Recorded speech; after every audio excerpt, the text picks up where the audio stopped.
Alright, hello everybody. Welcome to Mind's Eye Visual Guitar Method. Can't wave to you because I got this awkward camera angle that I'm trying out for today, and we're going to see how it works. It puts the microphone, which is now coming from the camera, in a weird spot, so I don't know how well it's going to pick up my voice. As for the,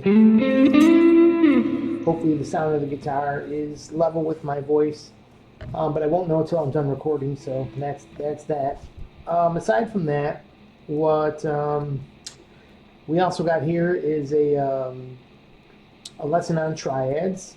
But before we get into that, and this is kind of advancing triads, we went over some basic triad lessons in the last few lessons, so hopefully you guys are following along with that. If not, you can go back and watch a couple tasty lessons on triads. And but today we're going to expand on those and start mixing triads for two reasons: to just make them show how musical you can be by experimenting with not just one set of triads like we got here. Let me get my screen set up here. Not your this is your basics. This is what we're going to start with today, but we're going to expand on that. So before we get into that, I'd like to put a plea out for subscribers. That's probably now at this point the most important thing that can happen for this channel, is I just grow the membership. So the YouTube algorithm will start putting me out to more people, thereby growing the channel. And just so I could potentially turn this into something I could do every day if I got enough subscribers and supporters, like any good YouTube creator. Then I could dedicate real time into making these videos a daily thing or something, and giving you content at least weekly.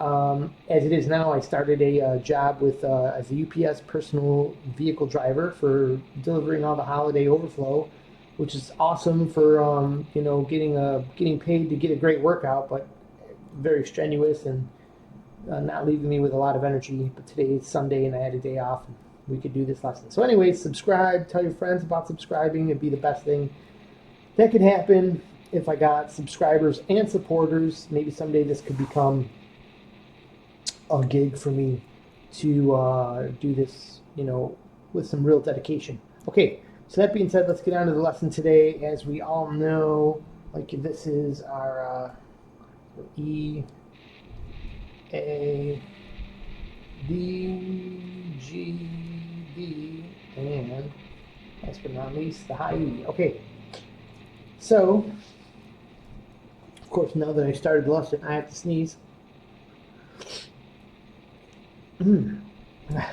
Sorry, everybody. Hoping it passes. Okay, there it goes. I'll probably come back.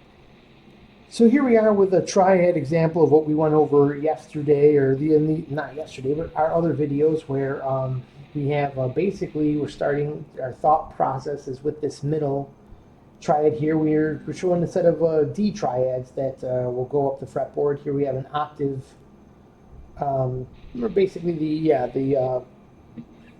the first octave position of the fretboard, or the first 12 frets, and then it repeats. So you have the way I like to think about it to make it easy is this straight up and down pattern here. We are at the 5th fret. The green is our root, so we're at a D.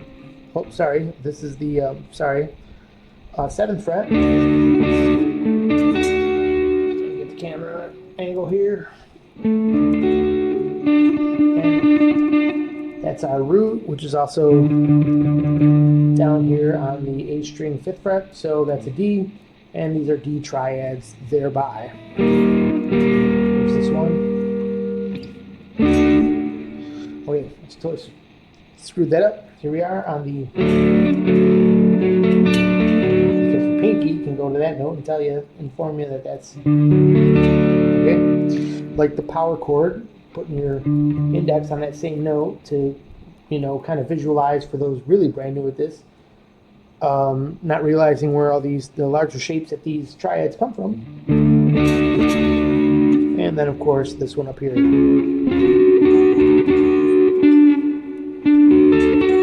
which comes from the big bar chord.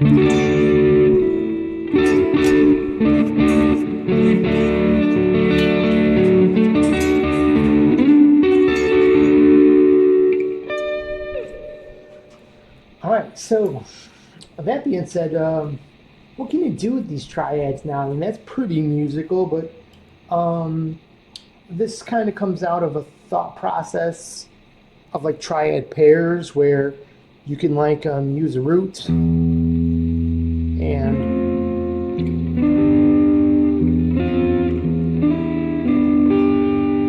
put two of the identical triads a whole step apart and kind of see how they sound. So let's do that today. What we're going to do is we're going to take a root, a note that we can ring out easy and on the guitar. That's why everything guitar rock is always an E. We're going to ring our E string, and let's experiment with different triads, but let's also inform ourselves with the right, knowing the intervals, because when you experiment like this, another thing you can do is train your ear to hear the intervals and know what you're playing and why it sounds the way it does. So let's do that here over on sheet number 5 here. Boom, blank. And we got to draw ourselves a fretboard in a better spot. So let's get that done. I'm going to go draw border. And I think I need to be on, all right, right here will work. Why don't we start right here? All right. Cool. 6th, and we'll go across here. Oh yeah. Now I don't know where 24 frets is, right? Now how do we find 24 frets? Do you remember that? I'm gonna well, I'm just gonna guess today then. We'll go long, but this is how we'll know it's 24 frets. However, line color, line style. Oh, we already went thick, huh? Okay, never mind. I like to make my the nut side of the guitar a little thicker, but we kind of don't need to do that. All we need to do is do this. Oops. I need to go. All right, that's how we do that. Caps lock, E, A, D, G, B, and oops, it's not the B string. E. All right, there we go. Now we need to draw. Why is that grayed out? What on earth is going on here? Everything today has been really, really quirky, and it's just really unfortunate that I can't get this stuff to work the right way. There it goes. That's just weird. You guys can't see it, but all right, so we need our fretboard dots. We use the middle line, and we go 3rd fret, 5th fret, 7th fret, and you guys can fast forward through this part because if you've been on this page, you've seen this a million times. If you're new here, this is how you create a quick fretboard. If you're drawing this, obviously on paper, it's a graph paper, it's much faster. Just scribble on the center line there. Skip 2, so we skip 2, draw your, then you know you're at your 12th fret, skip 2. Now we need 4 more dots. Grid apart. Doing it quick so they're not lined up perfect, but how close did I come? Not too bad. There's our 24 frets, so we have our grid was a little bit larger than it needed to be. I don't know if I can, it doesn't matter. We'll let it be big. So, okay, so triad pairs. So what we're gonna do here is, I'm gonna go down in here, and I'm just gonna put an R in there as well. So E is the roots. East Rochester. All right, so Rochester, where I'm originally from, New York version of Rochester, not the New Hampshire, Texas, or Minnesota version that I've seen so far. I'm sure there's others, and yeah, not that I really care. I think you would really care, but some other big name YouTuber tends to make a big deal out of where he's from because everyone seems to get fascinated with the city, but yeah, it's not too much different than any other city. So anyways, okay, So there's our roots. And so what we're going to do here is we're concentrating on the fourth, third, and second string here. So what we're going to do here is make our intervals. So how do we figure those out? Just really quick. Well, here we go. We know that our after D comes E. E is our root, so we're going to put an R right there. And now we're informed as to what we need to do here. And so okay, I'm going to put right out here that this D is this is what I'm going to do. I'm going to put the D here, and then in this one we're going to go flat 7, and then we're going to go 7. So going right up, you can make this pretty quick and easy. We can just go B2, 2, B3, 3, 4, B5, and that's obviously for flat 5, the regular 5, sharp 5. We're going to need a, sorry about the noise on the guitar hitting the post I've got the camera mounted to. That's kind of a pain here. We're going to figure that out for the next video. Alright, 5, then the 6, and we're back at the, whoops. I don't know why 6 did not center itself in that square. This is being very quirky today. Alright, let's go for sharp 5. Now we'll make our square there, and we'll go 6. Whoa. Wow. Suddenly the noise just stopped. I don't know what that was causing that, but alright, so we're at flat 7. There's the noise back again. I get some crackling. That's a little better. Alright. Flat 7, 7, and of course we're back to our root. Cool. So we want the bottom string, and well, we all want the intervals on all the strings. So basically, too, in case you don't know what intervals are yet, so we'd have the, well, to kind of eliminate doing this.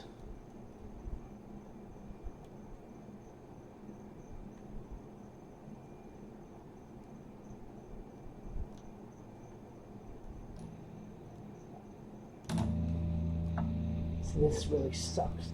So I gotta stretch over here, and 7, 7. And you're back to the root. So did we get that right?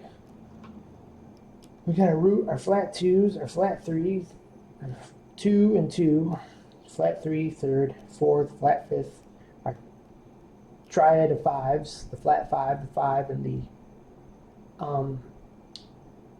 sharp 5. And I just called them triad because there's 3 of them, but it's obviously we're talking, don't get confused with a chord triad. That can happen with new students. And then you're back to the roots here. So we should have, if this was fret 1, 2, 3, 4, 5, 6, 7, 8, 9, 10, 11, 12, and fret 13 is your back to starting note, an octave higher. Okay, so, and here's how they will go right up the, root, flat 2, to the 2, root flat 3, root 3rd, root 4th, root flat 5th, at angry tritone. Here's the regular 5th, nice and congruent with the root. We'll call this the augmented 5th. 6, 7.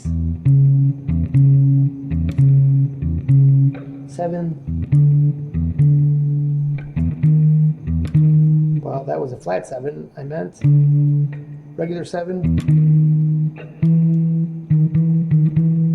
Almost, when you get higher up the fretboard, it's almost better to play them with the higher up root. So we'll go back to the augmented 5th. 6, 7.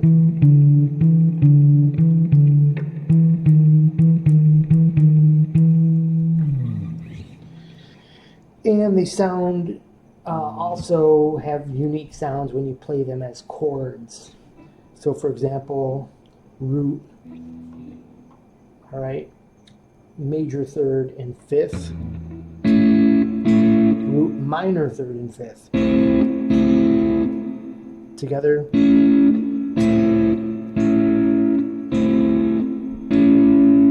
Happy, sad, happy.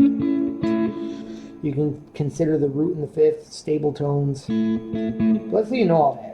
We gotta get past the beginner stuff here. I'm sorry for the beginners that we're getting into that.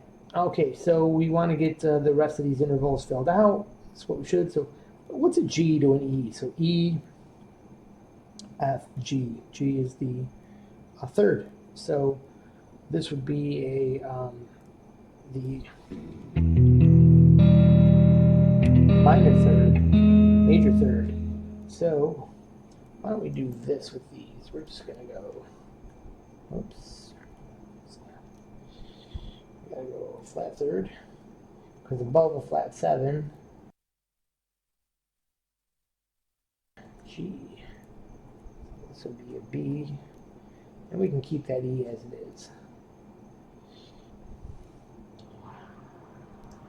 So what's this gonna be then? Oh boy. EBG. See, I'm an idiot. EBG, EFG, AB. So B is a 5. Okay. All right. So making videos without a script. Always a fun endeavor. So there is our 5. Yes, because 5 and root. To the E's root. Sounds like something's out of tune there. Oh yeah.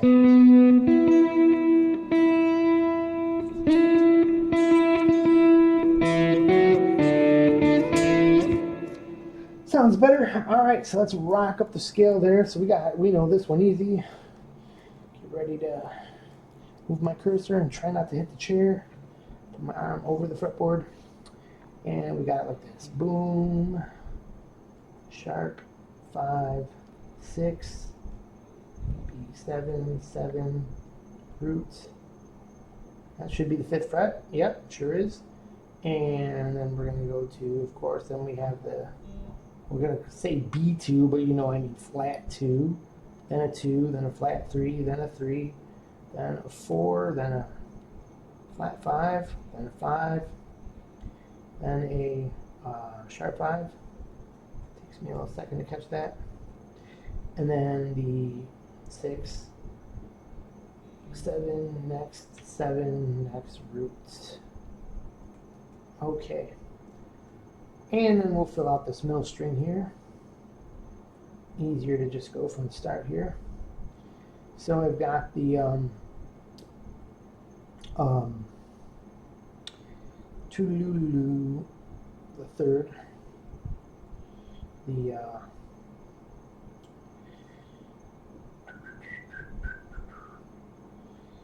all right, just thinking for something for the moment. Okay, 4, then we have a flat 5, whoa, flat 5, and 5, and sharp 5, 6, B7, 7, routageous.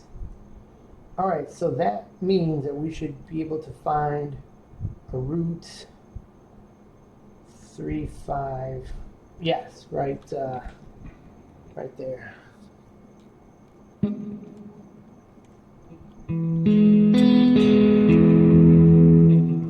That's what I just played, root 3, 5, as it should be, so we know we've got this thing going correctly. And so let's continue up the scale here. Whoa, red, green, blue, something or other happened. Okay, so we want to be here. So root, flat 2, skip to my Lu 2, skip to my Lu, and 4, and flat 5. Oops. 5, and sharp 5.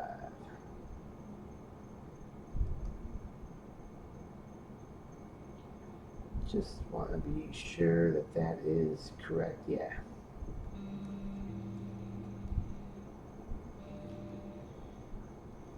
All right. We'll get this one going up here a little bit too. Might be worthwhile.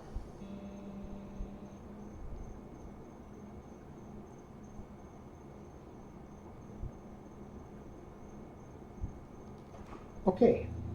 So now we have a way to kind of analyze whatever we play against this E.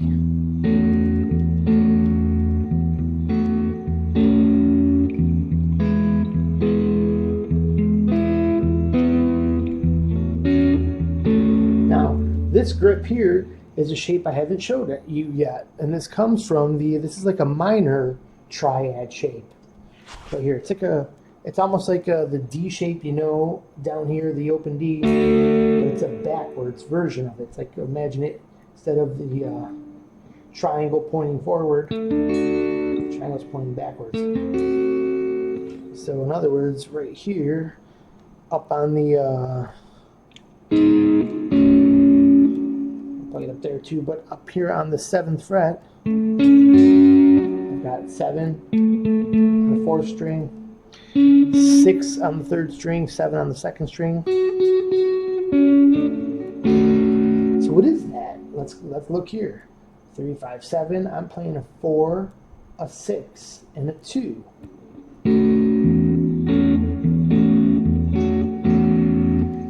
Sounds bright, sounds happy, doesn't have a 3rd, so it's just kind of like the 4 kind of makes it suspended. The 2 kind of gives it a 9 feel. It's like, because 2 is 9. Why is 2 9? Well, if you go above the scale, you know, you're 1, 3, 5, 7. Sorry, I did that wrong. 1. Then you pick a number, put your 3rd somewhere. Then your 5th is on the 5. Anyways, 7, 8, root. So, you know, the 9 would be one of these. You're up here. Okay, let me make this a little clearer. Sorry. If I had just gone, if we consider past the 7, if we were coming up a scale, we're back at the root note. Then you've got a flat 9. Because this is 8. Note number 8. It's a root. So this would be your 9. Then this would be your 11. Oh, I'm sorry. No, 3rds are always 3rds. They always sound like 3rds. So your 11 is at your 4. And then your 6 is going to be your 13. When you hear those chord extensions, those are what they're using. And like, you can have a flat 13. A 5 is always going to sound like a 5. But that augmented, this might be considered a flat 13. This could be a 13. And the 7th is kind of always going to sound like the 1, 3, 5, and 7 are always going to sound like 1, 3, 5, and 7s. They're not. They're just duplicates of the original chord tones. It's the other tones that aren't used that get the new extensions. So that's kind of an abbreviated, easy way to understand these chord extensions. Okay, so we've got kind of so we can say that when we see a 2 in our chord, especially when it's way up high in the chord. In the upper tones, it's kind of acting like a 9. So we've got a 4, a 6, and a 9. Let's hear it.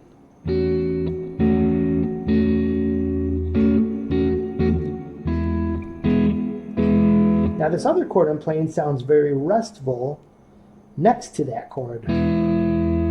What is that chord?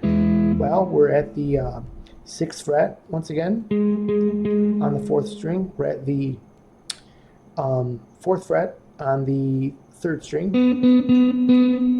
and we're at the 5th fret. Now that sounds like a high E. There you go. You got an E. We've got the 3, the 5, and the root. So it doesn't matter what order these tones are in. It's just an inversion of a root 3, 5, which is a major triad, which is why that sounded like the point of rest for the E.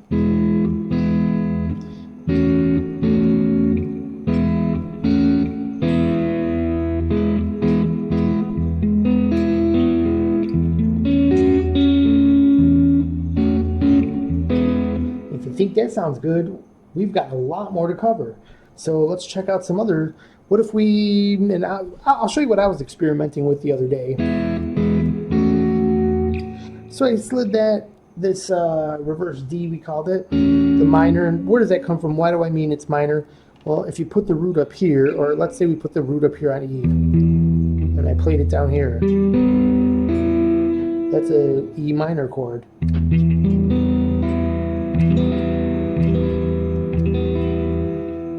Root,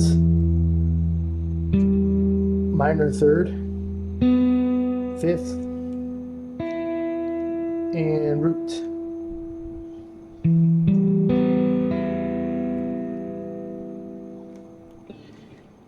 All right, so where does that fit in? Yeah, root. That was flat 3rd, 5th, root.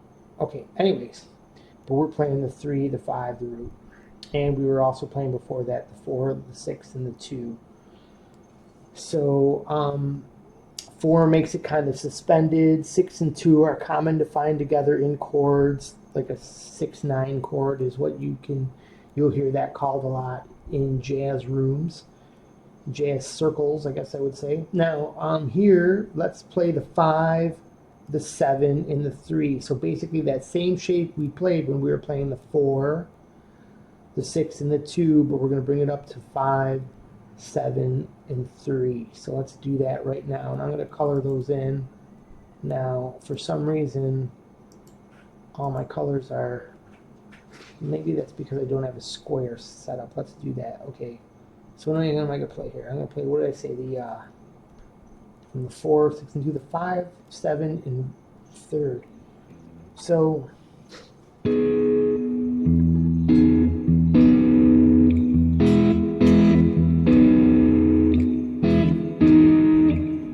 that almost sounds like an extension. It's not as tense as this one. It doesn't have as much resolve, and here's why. Because in this instance, what you're hearing is a 5, which is, very vanilla tone to the E. The next kind of strongest, most aligned tone for a root. Then we have a 3rd, so it's like we're playing, almost like we're playing a root 3/5. As a matter of fact, if I take the 7 we were playing and move it up, then I do have a.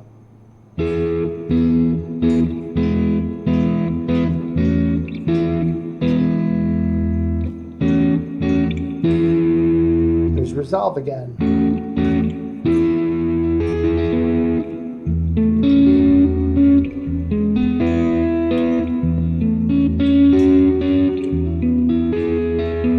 But instead I'm breaking up that resolve and playing the major 7th in there, kind of indicating to our ear that, okay, so this tune is based on a major 7 chord, even though it wasn't implied here.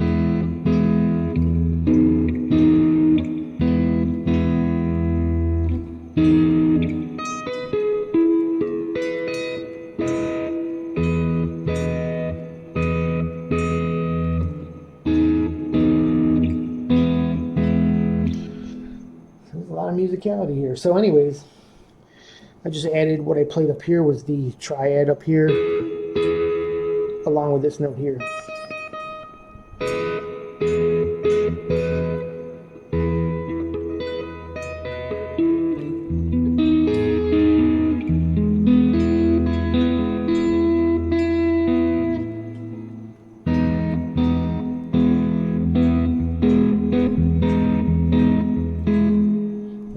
I did that, if I remove that root, I'm once again playing a 3-5-7.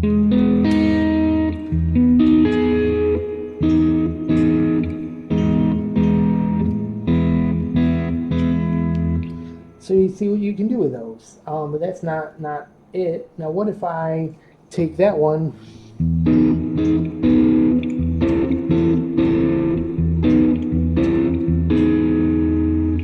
I feel like when I go up a fret with that one, it rings well with the chord, but it's got a lot of tension and it really wants to pull back to the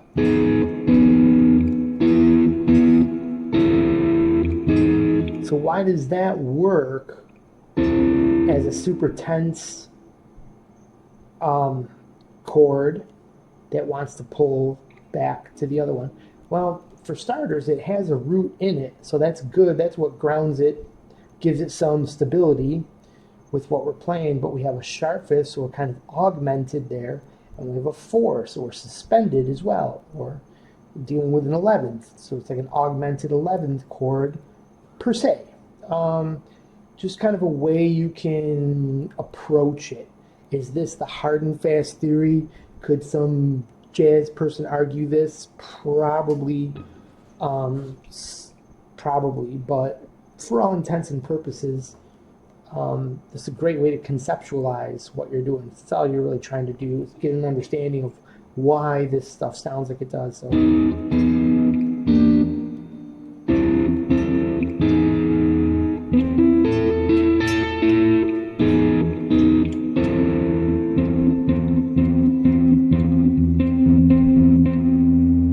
those don't ring great together, but they're not totally out of whack.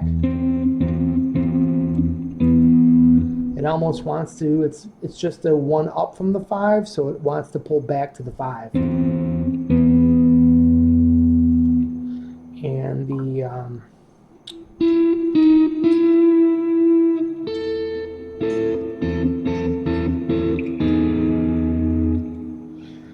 so there's more.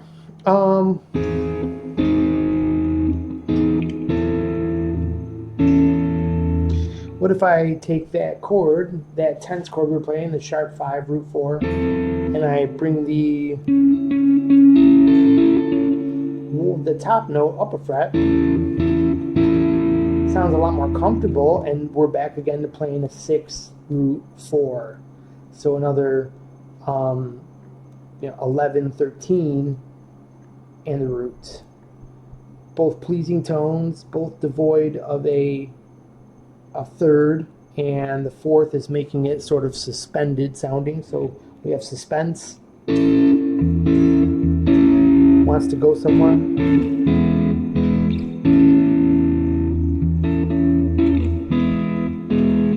Somewhere coherent. That's not the home base notes of root 3-5.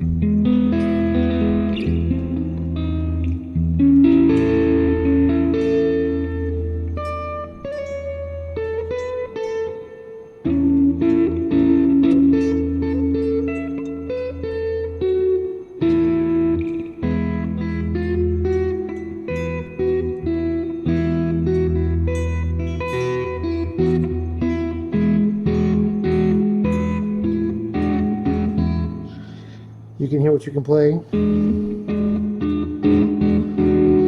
Now that sounds kind of cool. We're adding, if I add this note here, we've got a tritone there. What is that tritone? We're at the 4th fret, and we're at the 5th fret, 4th fret on the 3rd string. So we're at the, we're at the 6th and 7th fret. So we're at the, we're playing a 3rd and a flat 7. So we're playing the, okay, it makes total sense. Of course, because that was 3, 5 root, we're playing the, adding in a flat 7, that makes this the dominant.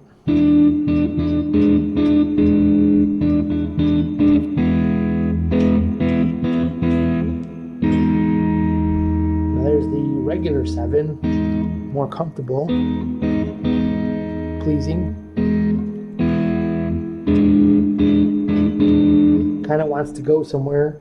An E7, where would an E7 go if we were thinking like our last lesson as the secondary dominant? We could go to A with that. So let's see here, that should lead to A. How about that?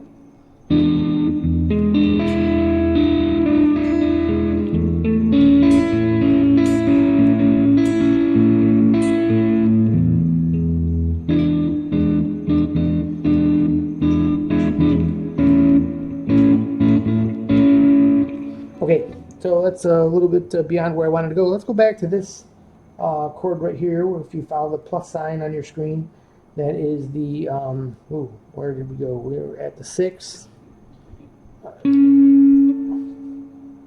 root, and 4. Let's take that same shape and slide it up a whole step.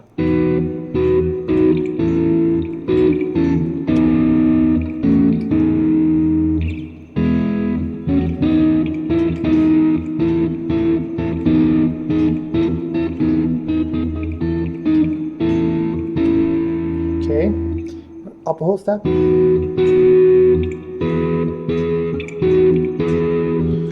So those kind of all fit together. What were they? So we can go, what did we just play? Well, we started with that 6th, root 4. Okay,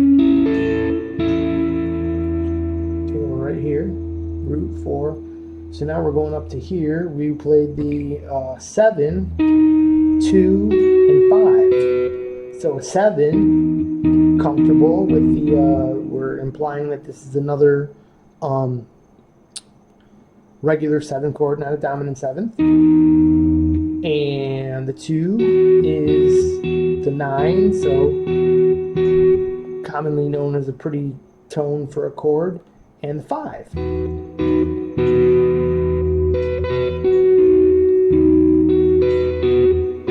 So that, in my ears, the 7 wants to pull up to the root, which, so if we, what I did was I went here to the basic triad, the root 3/5, to bring it home.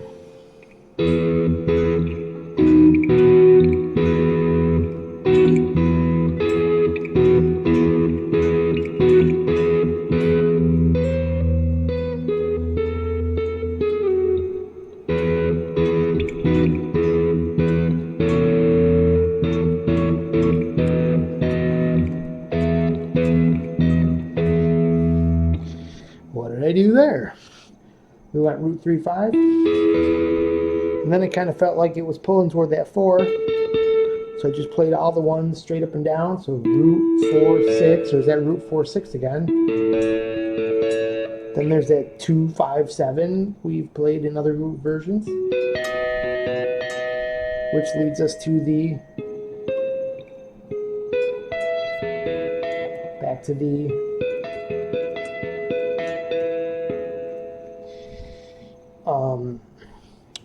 3/5 root. Right at the very end of our list there. 3 5. I don't know why that's doing that. Let me see what's. Okay, yeah, 3 5 and root. That's because we got a square there. 3 5 and root. So cool. So we got.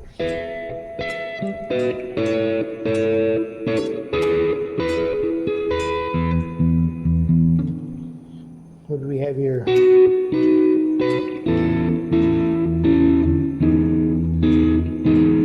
Kind of a more jazzy version of just playing.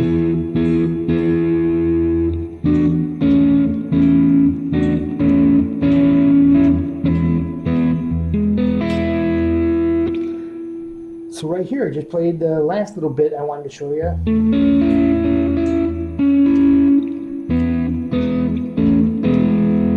Which is kind of where we were going a second ago when we went to the A. Basically, you're playing the root 3/5 of the 4th chord in the E major scale. So it's kind of, you can sort of think like in a Lydian sense there, that wants to pull back to Ionian, E Ionian. A bit of the 4 chord in the E, because remember we're still playing the E root. I haven't switched to the A string, which also works, but now we're definitely playing the 4 chord. 4 chord, 1 chord. Okay, so you've got all that going on there. But what I wanted to show you with these little, the standard root 3/5 shape that, hopefully you can see that on my fretboard there, that kind of angular common shape that is, what are we playing there? So if we're on the 7th fret, we've got a 4, a 6, and a root. So here we are at a kind of suspended 13 kind of thing.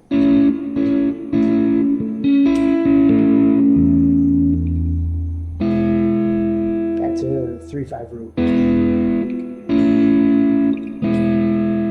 And that's why that goes together. And you can put that, you can use this little angle chord as like an in-between chord in almost all these positions. So let's hear that.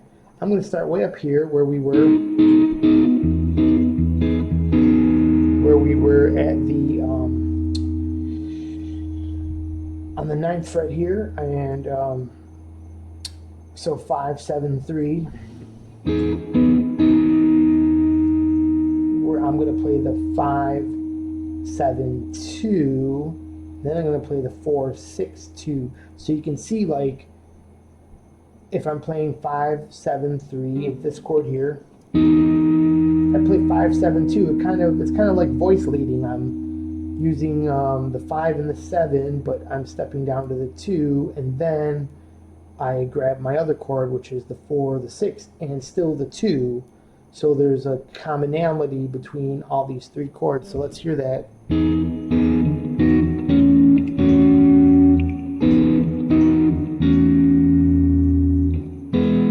that kind of really leads to a resolve. Sorry, my hands went off the screen there. Let's try it again. Sorry.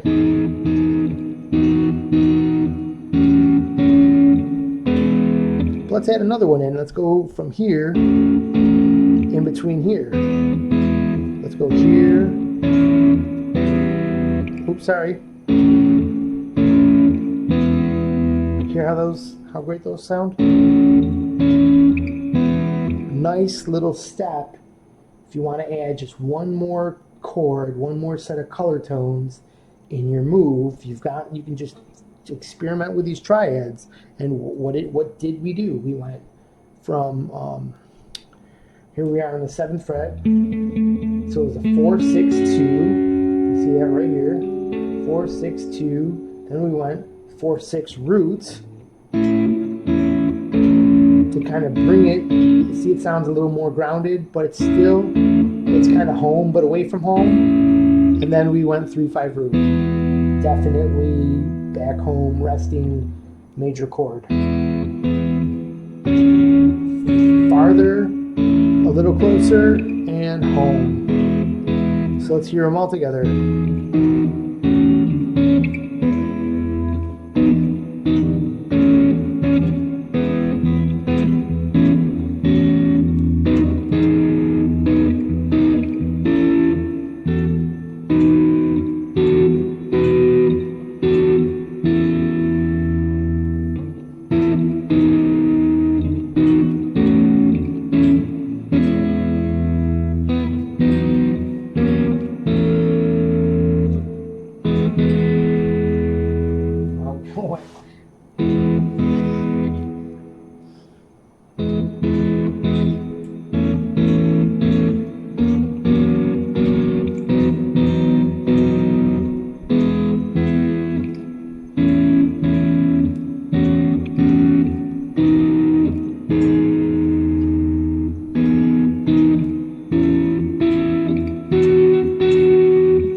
So basically, we're playing this major triad shape. It's kind of like E over F sharp. We played, what else did we play it? Play E over A, E over B, E,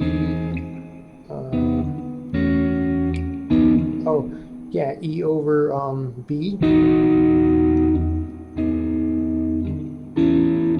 E over D,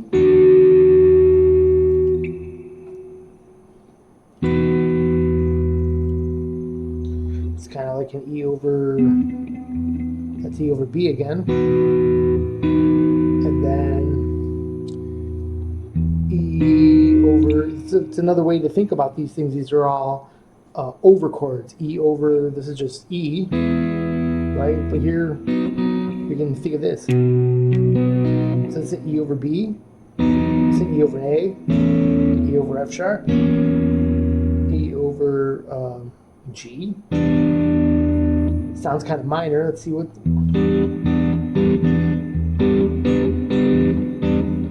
If you want to suddenly go minor, you might choose that. What is E over a G chord? What does that do? We get a flat third, so that's why it sounds minor. We get the 5 in there, and we get the flat 7, so we're basically nailing an E minor chord, an E minor 7 chord, as a matter of fact. We've got a root, the flat third, 5, and the flat 7. Almost like we're playing this.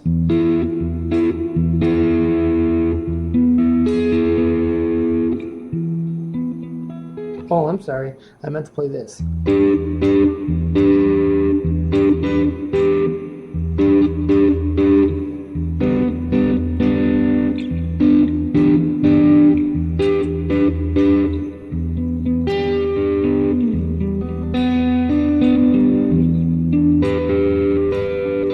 Those were all just inversions of the same thing.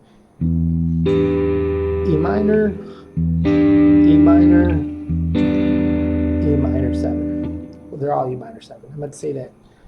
E minor 7, E minor 7, E minor 7. With basically E over G. And that's why, you know, it, if you're playing an E major, you can play a G minor arpeggio and it'll sound cool. It's one of those, I've seen it in another, someone else's lesson. It was called like, oh boy, extended arpeggios, or I don't know, whatever he called it, but it was like he said Larry Carlton is known to use this setup a lot. Basically, let's say from a major chord, you've got an E major, E, G, B, you would have, or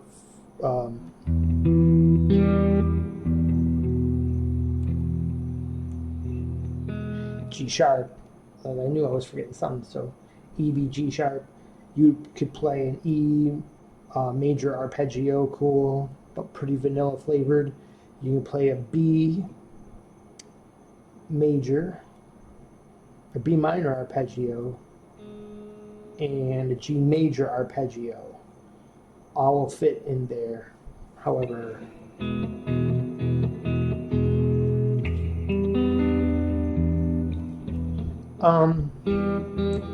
okay, so I was thinking over an E minor chord, but anyways, never mind all that. So, because the E minor is going to have the G natural, and that's where the G would make sense.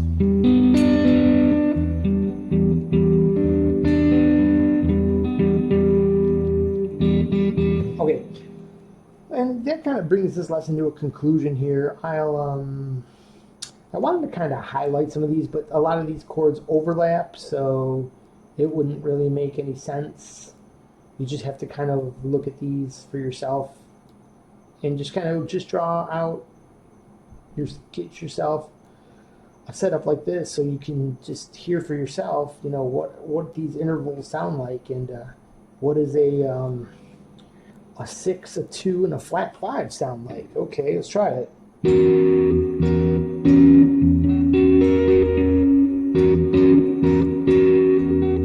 Sounds not too bad.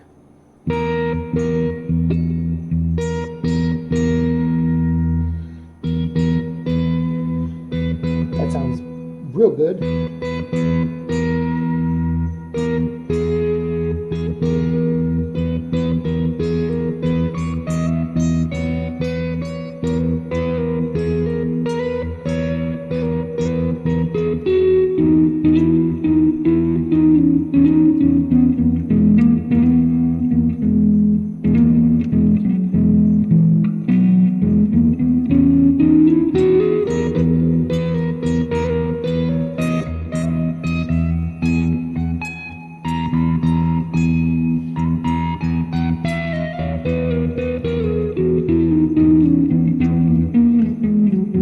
Okay, why I got lost there is because I started playing in Lydian, and Lydian sounds cool.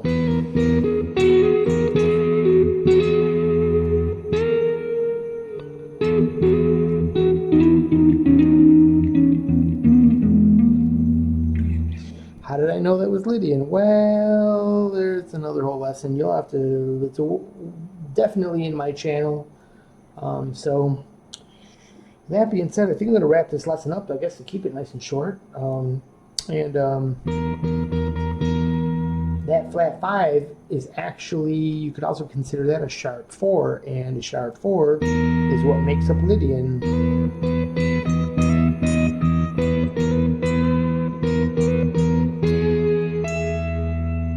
And there's our square. And in our square it goes 7, 1, 3, 4, and there's our root E. So our root is on the 4, so that's scale.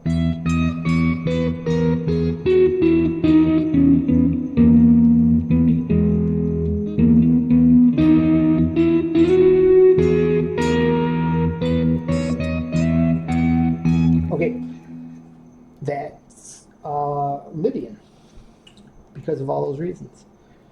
So, in a pitch axis theory kind of way, because we're our axis pitch is the low E.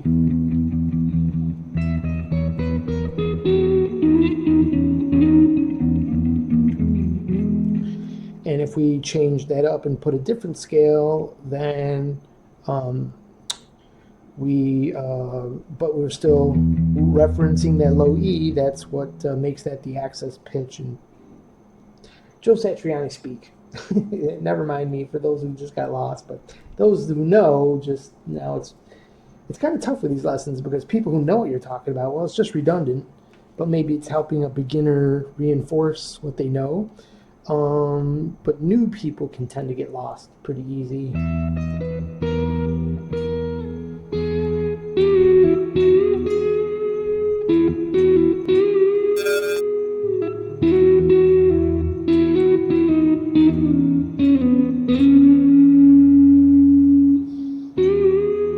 Why does that 2 sound good bend there? You know why it does?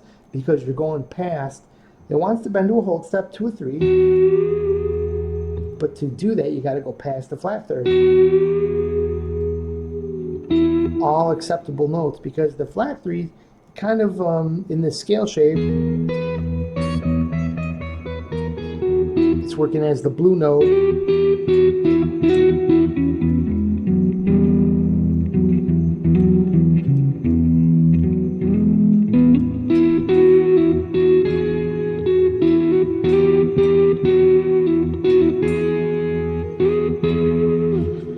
It's a 2 going to a 3, and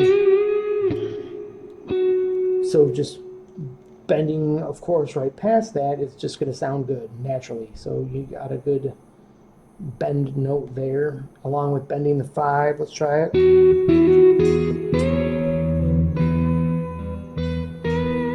Half step bend on that sharp 5, or flat sharp 4, actually flat 5. Why don't we call that, why would I call a flat 5 a sharp 4? You guys, you newbies know why that is? It's because there is a 5 in the scale, and there's a 3rd in the scale. Sorry. So we need a 4, but we're not playing the regular 4. That's regular major.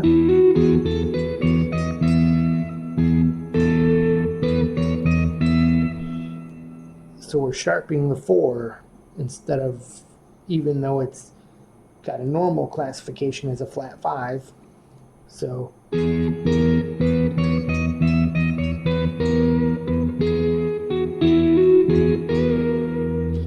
why in regular notation wouldn't they just go 4 sharp 4 5? Well, because the 5 is such a strong tone with the root. These two notes on each side of the 5 tend to want to pull to the 5. So they're considered kind of branches of the 5 chord. So here we're taking a 5 and we're flatting the 5. We're sharping the 5. Back to the 5.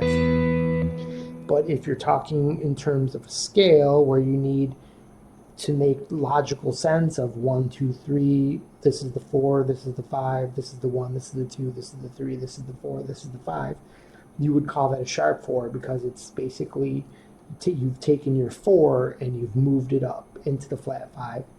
But you still need a 4, you've already got a 5, so call it a sharp 4.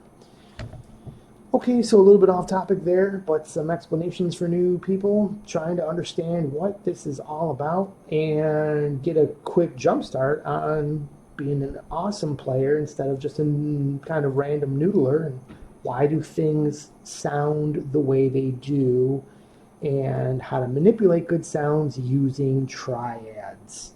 Simple 3-note chord shapes on strings 4, 3, and 2, and this also works great for strings 1, 2, and 3. So we could do the same thing there. There's a triad pair there. I'm taking this shape. When I hear something I like, I'll move it up. There's the E major chord. This is D.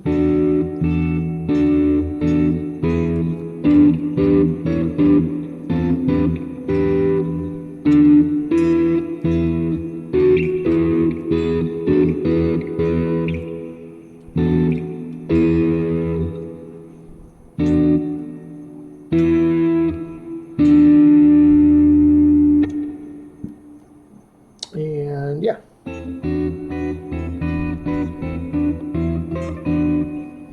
All right, I'm gonna let everybody go with that. Have a great night. It's I think been a nice solid hour here, so we're gonna try to upload that and see what happens. Thank you for watching. Once again, as we said in the beginning, the most important thing you can do with this lesson is subscribe. The next greatest thing you can do is smash that like button because you're awesome. And that's it. Have a great night. Thank you for your participation here. That sounded cheesy, but we'll see you.